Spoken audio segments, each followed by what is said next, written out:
Hello everyone. आज हम औद्योगिकरण का विकास के बारे में अध्ययन करेंगे।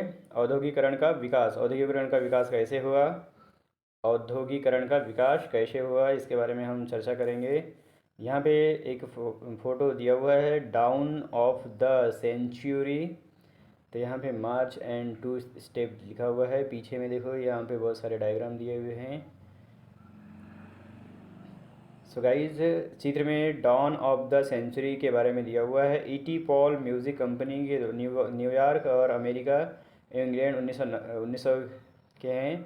ईटी पॉल म्यूज़िक कंपनी ने, कौन सी कंपनी ने? ईटी पॉल म्यूज़िक कंपनी ने। ईटी पॉल म्यूज़िक कंपनी ने 1900 में संगीत की एक किताब प्रकाशित की। संगीत की जो एक किताब है उसको प्रकाशित की, जिसकी जिल्द पर दी गई तस्वीर नई सदी के उदय, डॉन ऑफ द सेंचुरी, नई सदी के उदय, डॉन ऑफ द सेंचुरी का ऐलान किया था। जैसे कि आप इस चित्र में देख सकते हैं, तस्वीर के जो मध्य में देवी जैसी तस्वीर है।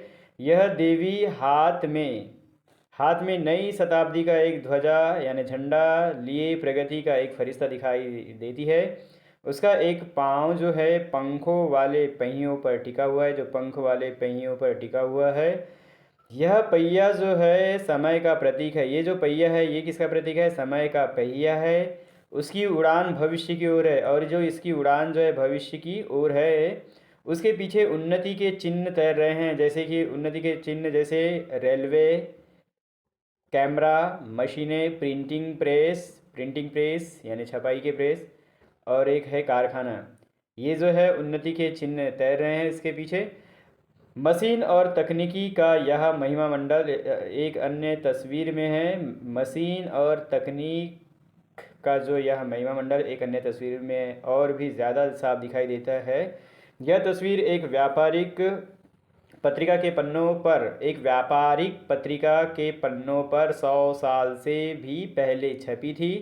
इस तस्वीर में जो इस तस्वीर में जो दो जादूगर दिखाए गए हैं, ऊपर वाले हिस्से में प्राच्य प्राच्य दैट मीन्स ओरिएंट इलाके का अलादीन है। प्राच्य देश के बारे में हम अभी देखेंगे। ये क्या है? इलाके का एक अलादीन है, जिसने अपने जादुई चिराग को रगड़कर अलादीन जो है अपने जादुई चिराग को रगड़कर एक भव्य महल का निर्माण किया है। तो गाइज, एक प्राच्य देश क्या है? प्राच्य देश, तो हम लोग देखेंगे प्राच्य देश क्या है।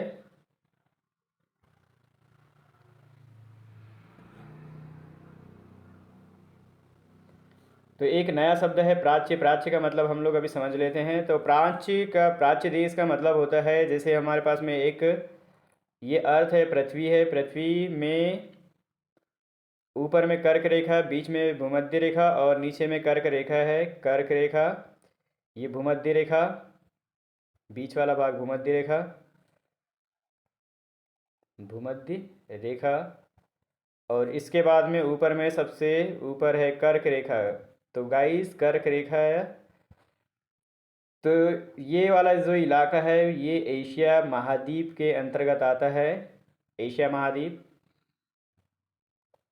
और यहाँ पे है भूमध्य रेखा। भूमध्य रेखा वाला ये भाग भूमध्य रेखा वाला है, और ये भाग यूरोप कंट्री यानी एशिया है। इसके जस्ट पूर्व में यानी भूमध्य रेखा के पूर्व में यूरोप महाद्वीप, और इस साइड में ये है अरब कंट्री, एशिया महाद्वीप का अरब कंट्री। ये यहाँ पे यानी भूमध्य रेखा के पूर्व और जो एशिया महाद्वीप के पश्चिम वाला एरिया और भूमध्य रेखा के पूर्व वाला एरिया, ये क्या है? एक प्राच्य देश कहलाते हैं, प्राच्य देश के अंतर्गत आते हैं।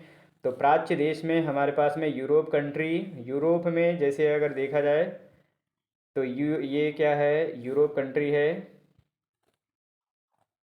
मान के चलो ये यूरोप कंट्री है। यूरोप में यहाँ पे यूरोप कंट्री है।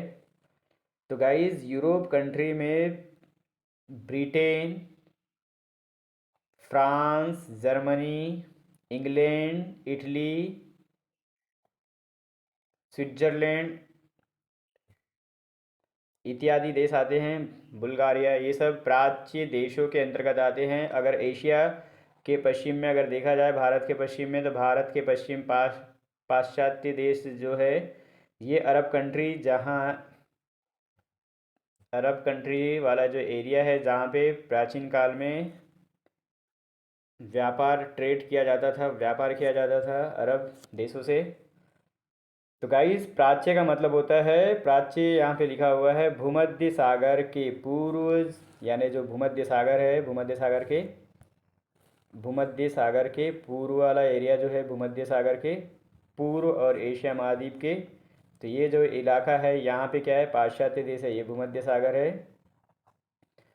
तो भूमध्य सागर के पूर्व में जो देश, पूर्व में स्थित देश है, भूमध्य सागर के पूर्व में स्थित देश को क्या कहते हैं, प्राच्य देश कहते हैं।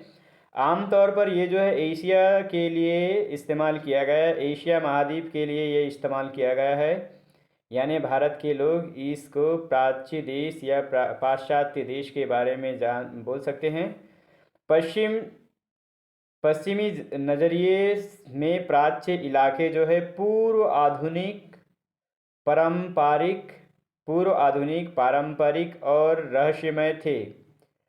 अगर पश्चिमी नज़रिए में जो प्राच्य इलाके हैं, प्राच्य इलाके, ये जो था प्राच्य इलाका, इसमें पूर्व आधुनिक का मतलब होता है, जैसे हमने इतिहास को तीन भागों में पढ़ते हैं, एक होता है, इसी इतिहास को अपन ने तीन भागों में डिवाइड किए इतिहास, तो इसमें प्राचीन काल एक हो जाता है, दूसरा मध्यकाल और तीसरा आधुनिक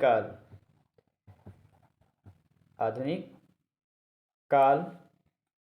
तो ये जो पूर्व आधुनिक लिखा हुआ है, इसका मतलब क्या हो गया, आधुनिक काल के पहले यानी मध्यकाल का जो एरिया है, तो ये एरिया जो किसको दिखाता है, प्राच्य देश जो थे यहाँ पे, इसके बारे में दिखाता है।